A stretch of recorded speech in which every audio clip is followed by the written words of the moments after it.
So now hi everyone, welcome back to my channel again, and today we'll discuss some editorial vocabulary.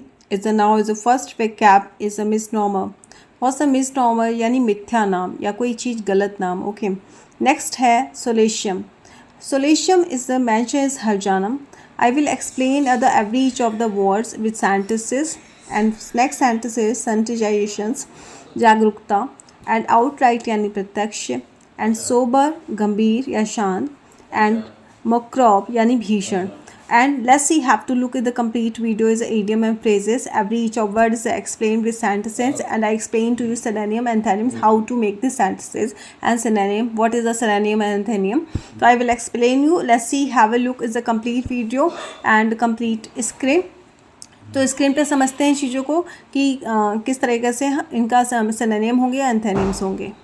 Misnomer यानी कोई मिथ्या नाम या गलत नाम. Okay, for the synonyms is meaning wrong name, very simple, is misable. Okay, misable यानी कोई गलत लेबल लगाना. Okay, incorrect and term गलत शब्द, and false name झूठा नाम. Antonyms क्या होंगे? Correct name या proper term इसका accurate name सटीक नाम. Okay, and solatium is the meaning is संतावना या हर्जाना, मुआवजा. Okay, जैसे कि मैंने आपको अभी स्क्रीन पर बताया था हर्जाना. Synonym देख लेते हैं इसके.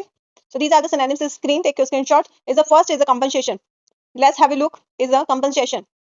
नुकसान का पैसा. ओके, नुकसान का पैसा. नेक्स्ट वर्ड है हमारा दिलासा, कॉन्सोलेशन यानी दिलासा देना किसी भी चीज के लिए, मुआवजा देना, रिलीफ. ये सिनोनिम्स हैं. ओके, एंड ये एंटोनिम्स हैं. तो यहाँ पे देख रहे हैं आप नुकसान, जुर्माना, सजा, penalty, loss, punishment.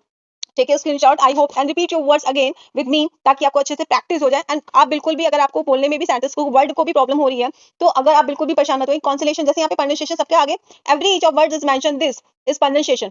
Every each of word English का जो वर्ड है उसके आगे प्रोनाउंसिएशन दे रखे हैं मैंने, ताकि आप आराम से स्पीक कर पाएं वर्ड्स को. Now let's एंथोनिम्स. लॉस माने होता है नुकसान, पेनल्टी यानी जुर्माना, पनिशमेंट एंड सजा.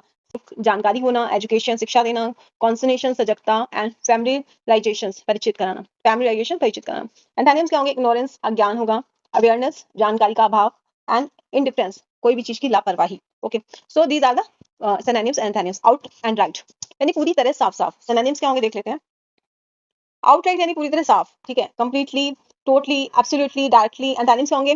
पार्टली एंड स्लाइटली, इनडायरेक्टली, घुमाकर किसी भी बात को करना, ठीक है, पार्टली आंशिक रूप से, स्लाइटली एंड इनडायरेक्टली, एंड यानी कोई भी चीज को हमें किसी भी तरीके से घुमा फिरा के बात करना. Okay, so these are the meaning. Okay, is outright यानी पूरी तरह साफ साफ. ओके, तो यहाँ पे पूरी तरह साफ साफ था, यहाँ पे था इनडायरेक्टली किसी भी चीज को घुमा फिरा के, स्लाइटली बात करना, आंशिक रूप से बात करना. So these are the words. Next word हम ले लेते हैं इसका sober. Next word is a sober यानी कोई भी चीज का शांत या गंभीर होना. ओके, सिनोनिम्स हो गए इसके सीरियस एंड गंभीर. के काम यानी शांत हो गया, सेंसिबल यानी कोई समझदार, एंड थॉटफुल यानी कोई भी चीज आपने सोच समझ के की, तो this is a thoughtful. Okay, antonyms क्या होंगे?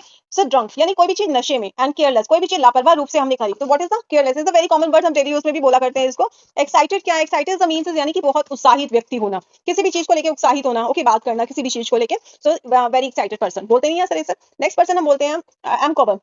M कॉबर, what's the meaning is macabre? Macabre is यानी कोई भी चीज डरावनी और भयानक रूप से.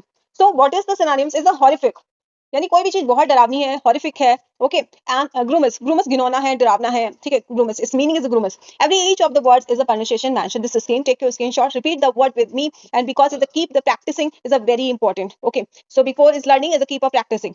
टेरिफाइंग यानी कोई भी चीज का डर पैदा करना, टेरिफाइंग करना यानी किसी भी चीज का डर पैदा करना. ग्रिम क्या होता है? भयानक रूप से, जैसे मैंने आपको बताया यहाँ पे, डरावना है, कोई अच्छी चीज भयानक होनी.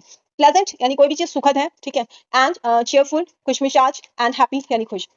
So these are the today vocabulary video, editorial vocabulary, and अब हम देखते हैं idiom of phrases.